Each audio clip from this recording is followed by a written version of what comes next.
The homeopathic remedy Aurum is well known amongst practitioners because it's employed in a state which is not so uncommon. It's the state of despair. When despair becomes settled in an individual's being, it can turn into suicidal inclination. So when suicide is in the offing, Aurum is in a homeopath's mind almost automatically. There are relationships like this. Perhaps the best known one is arnica. If you suffer an injury to the soft tissues of the body, you tend to think of arnica before any other remedy without taking into account the totality of the individual. And Aurum is a bit like that. When you think suicidal depression, Aurum comes up in your mind. Now, you of course do have to individualize in all cases, because what will turn to suicidal depression in one patient for whom Aurum is the remedy may be another remedy, another kind of depression in another patient, because what you're actually treating is not the state, but the person who is experiencing that state. So let's just go straight in there and describe the kind of person who is Aurum-like. And we will do this by speaking of the individual in perfect health before the pathology strikes them or before they become overwhelmed by this state. The Aurum individual is one who aims high in life. They will tend to be industrious and they will have ideals for which they strive, and they're probably used to achieving them. Aurum is usually a person who achieves their goal, and it will be a high goal, whatever that goal may be. Let's take some examples. It might be a goal to make a great deal of money. An Aurum individual will work hard and may well achieve that goal, and will do so by enlisting the help of others, organizing them, and being the chief amongst the engines. The goal of Aurum could be different. It could be an idealistic goal, like, for instance, the goal of the doctor, to heal the sick. And once again, Aurum will take this goal very seriously, work hard to achieve it, will probably enlist the help of others, and will be the leader. They might even, be the chief of the hospital. The goal might be a love goal. It might be to have the most perfect love, in the poetic sense of perfect love. And once again, they will put everything towards achieving that end. Now, in all of these cases, there is an inherent danger, which is that you feel good while you're on the upward gradient of increasing success, but when you fall hard and you fall far. So that's where the suicidal inclination can come in. If you fall from your place of achievement, you feel absolutely desperate. It's finished. Your life is finished. Your ambition's been shattered, and there's nothing for it now. And to make matters worse, those who you, and the help of whom you enlisted, your supporters, your helpers, the people who love you actually, will now appear to be the very ones who are going to be maximally disappointed by your crash. You will feel that you failed them too. And it's very difficult to share with others your own disappointment when they are those who hold you in a position of high esteem. It's like you're their guru and you've fallen. You can't tell them, hey, listen, guys, I'm smashed on my face now and blooded and wounded. So the Aurum person is likely not to tell others that they're crashing. And the first knowledge that their friends may have of it is that you are no longer in this world. You have shaken off the mortal coil. You're gone. You're finished. So, reading from a homeopathy book here on the subject of Aurum, it says, people who suffer from contradiction, from being vexed, from wounded honor, from loss of property, and from unusual responsibilities. These individuals tend to be duty-bound, and they suffer from having a bad conscience and feeling guilty and full of remorse for the things which they believe they have not done, or for the goals that they have not achieved. And they're very strongly connected to their the Indians, for whom they are the leader. It's a care of duty, and so any true or false lapse of duty is met with a great deal of what the books call, the old-fashioned word is anxiety of conscience. They feel really bad about it. So, Aurum can be the one who dashes themselves under a car, off a bridge, from a skyscraper. Would all be traditional ways in which they would fall far from their place of grace. The idea of falling is really strong in Aurum. Indeed, they often have a fear of heights is even there, or a fear of falling. So, let's talk about the material that is Aurum. It's gold. And all of us have an association with gold. We understand immediately that it represents the highest value. Monetary value was traditionally the highest in gold, second in silver, third in copper, and so on. Gold was the one that was kept in the bank vault or taken down into Fort Knox.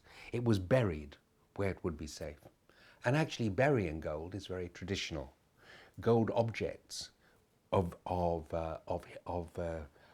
value to the community, whether this was religious or to do with ancestor worship, the most common situations in which gold objects were buried. This is very common across the world, very typically in South America. You remember, of course, the Spanish invading South America to get out the gold, to get the Inca gold. It was, much of it was buried. So what is gold? Why bury it? Well, because it doesn't tarnish. It retains its beautiful luster almost no matter what, and therefore it is called a noble metal. Like platinum, it does not corrode. And it's associated with the things that are really important. Kingly things, godly things, and ancestors, the worship of ancestors. We hold gold in very high esteem. And of course, the wedding ring is made of gold and might contain a diamond set in that gold. If you couldn't afford the diamond, you could certainly have the gold. I think the value of gold was there before the value of diamond. It predates it in history, obviously, actually, because diamonds are not really interesting to look at until they are polished, and polishing technology, it took some while to develop. So gold is malleable, it's easy to shape, it's beautiful to work, and it's fabulous to look at. All of these are positive qualities of gold that the person who needs gold holds as a symbol for their own self. It's their identity. I am a golden person. Now, you don't go around telling your friends I'm gold, but you feel it on the inside. That's the important thing. That sense of having a duty, a responsibility, a beauty, a higher purpose are all very gold-like ideals. And as I say, the gold person will often achieve this.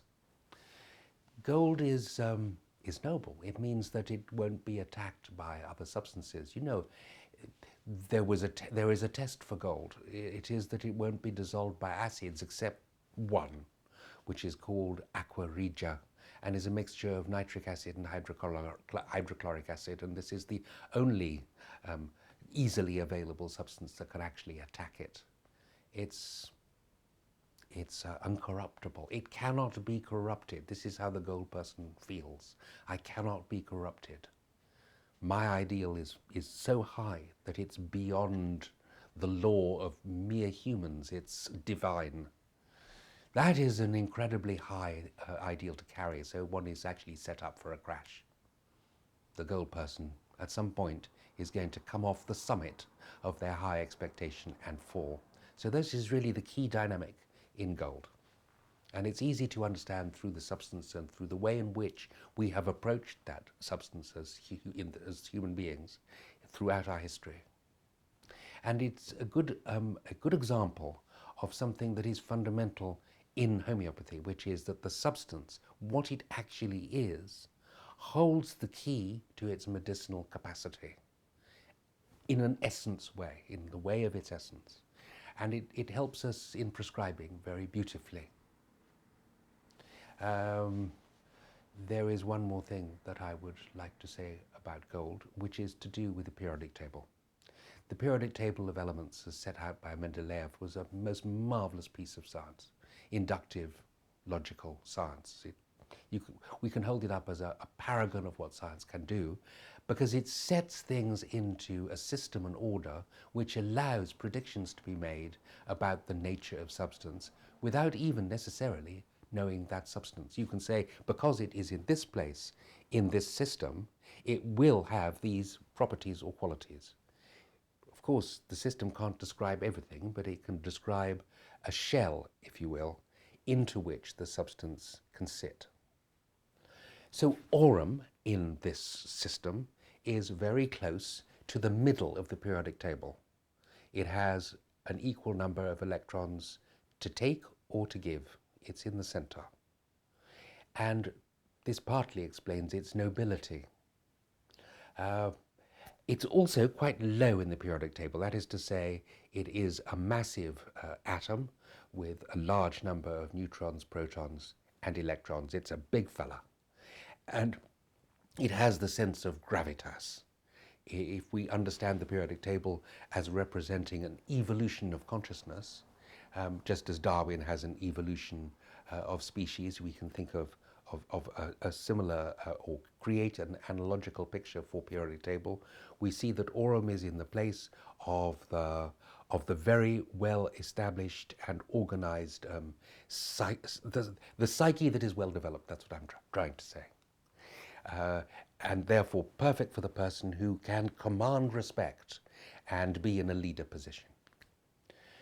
But of course, if you are close to the center of this capacity to lead and command, you're also very close to just losing it.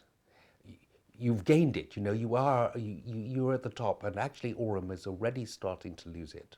The one that's bang, smack in the middle is platinum. Platinum has the complete control and the power to command life and death, which is the biggest power of all, after all, to say, you shall die, you shall live. Gold is just past that point. It's just past that absolute power position, just ready to crash. Oh, I said that was my last thing to say. I've got one more. Just imagine what it was like for the provers of Aurum, or any prover. It was proved by Hahnemann, and it could be reproved at any time by any individual or group of individuals. But just imagine what it would be like to be in the proving of Aurum. So to begin with, the state of the substance would infiltrate your state. It would fill your psyche and your soma, and would place you in the Aurum position. Now, this is a very high position.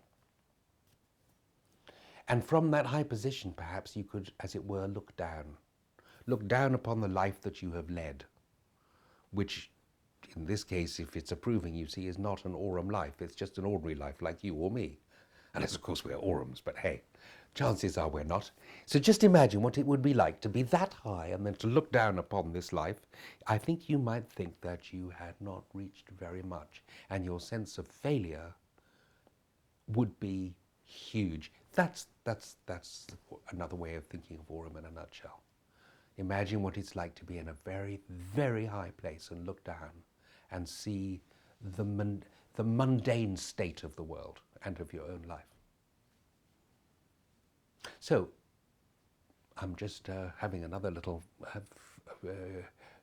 thought, which is that Aurum is quite like eagle or falcon or one of the high-flying birds that views the world from a very high place.